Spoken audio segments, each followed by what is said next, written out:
Hey, Texas Study students. This is Coach Science, welcoming you back to another one of our video lessons.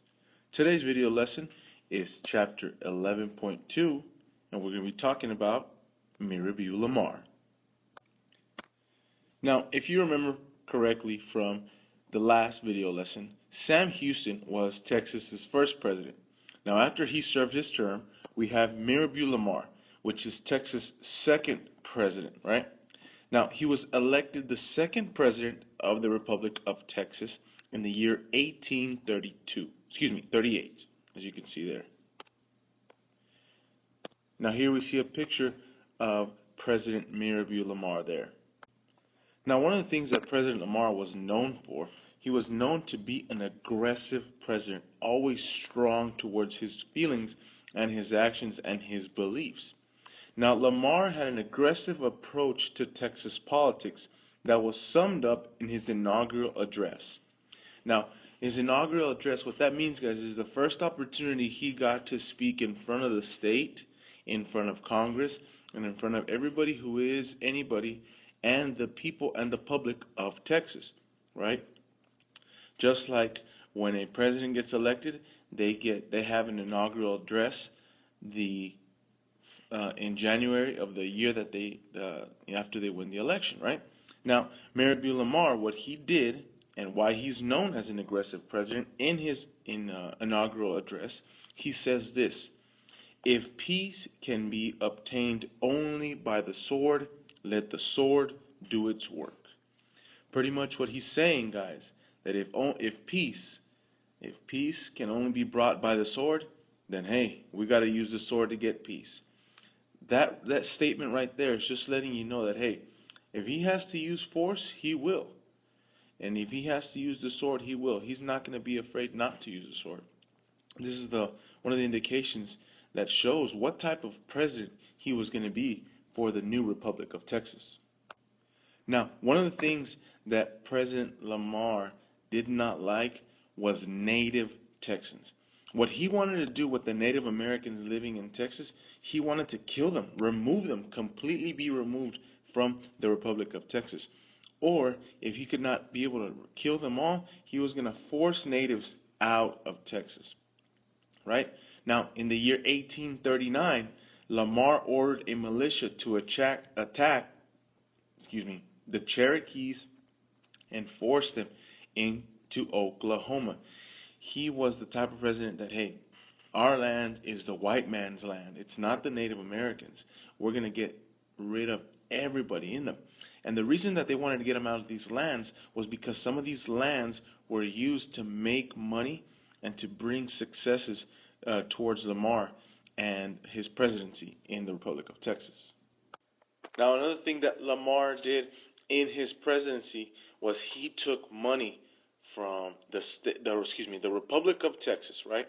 And what he wanted to do is something called the Santa Fe Expedition, right? The Santa Fe Expedition. Now, what President Lamar wanted at the time was a larger and more independent Texas. Now, he knew that Texas at the time didn't have a lot of money, and they were slowly going into more and more debt. So he wanted to ask for money help from the United States and from other European nations. He wanted the recognition of a nation for the Republic of Texas from the U.S. and from the European nations, right? That's why he wanted a larger and more independent Texas. Now, he takes almost $90,000 of his own money, right, of the Republic, right, because he's the president. And he sent 270 soldiers to Santa Fe, New Mexico, to convince New Mexicans that they were Texans, right? He wants to expand the Republic of Texas, right? And he wants to make it wider. Now, he tries to go and convince these New Mexicans in Nuevo Mexico, right, to let them know that, hey, they're Texans and they should come join the Republic of Texas. But unfortunately, the New Mexicans refused to become part of Texas, and the Texan soldiers were forced to surrender under the Mexican authorities. So once again, another unsuccessful attempt here for President Mirabeau Lamar. He tries to expand, and it doesn't work. He's trying to gain recognition as a nation from the United States and Europeans, and it doesn't work once again. And then, he tries to convince these Mexicans to become part of Texans, and they refuse. And then they're forced to surrender to Mexican authorities. Now, all this did was that the expedition wasted lots of Texas money and only increased the tensions with Mexico even more after they did not want to take in part what had happened with Santa Anna. Now, one of the other things that President Mirabeau Lamar did was he centralized and moved the capital of Texas to a more central location. Now, some Texans felt the Texas capital should be more centrally located. If you remember correctly, it was in two locations before it got to its final resting place. If you remember correctly, it was the first one which was Columbia, right around there, and then after that, it moved to a huge city now, the city of Houston, right there, right?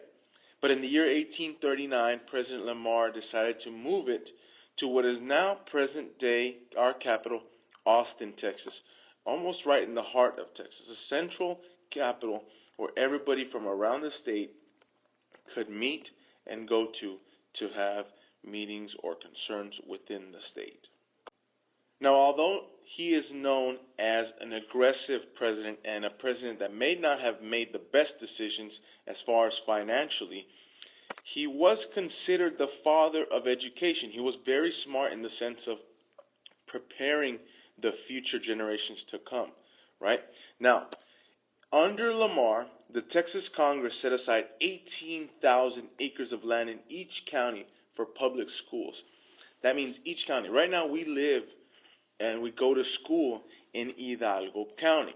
Now there's two other surrounding counties to the east and to the west of us. To the west of us it is Stark County. To the east of us it is Cameron County, right? Now each county was given 18,000 or was told to set aside 18,000 acres of land for public schools. Now at this time education was not very big. There was little homeschools everywhere, but this was a huge step forward for education. That is why he is considered to be the father of education in Texas. Now, last but not least, one of the things that hurt President Lamar and his presidency were the financial problems that he brought with him. Now, if you remember from just a few slides ago, he brought almost $90,000 of debt with the Santa Fe expedition, trying to convince the people of Santa Fe, Nuevo Mexico, to become Texans, right? Now, but under Lamar, Texas' financial problems increased. Lamar used dollar bills. Instead of using any other currency, a U.S. money, Mexico money, he made his own money called redbacks, which you can see in this picture down here. The only thing that stunk about these, which was they became worth only 12 U.S. cents. So, for every one redback that you had, you only had 12 cents in the United States. That was worth nothing. You could get nothing with that. This, unfortunately, hurt Texas and everybody living in it. This increased the Texas public debt to around $7 million. Now, with that, we can see the effects that President Mirabeau Lamar, has had on Texas, not only now in the future, but at that time in the Republic of Texas. With that, that concludes our video lesson on chapter 11.2, Mirabeau Lamar. This is Coach Signs, signing out.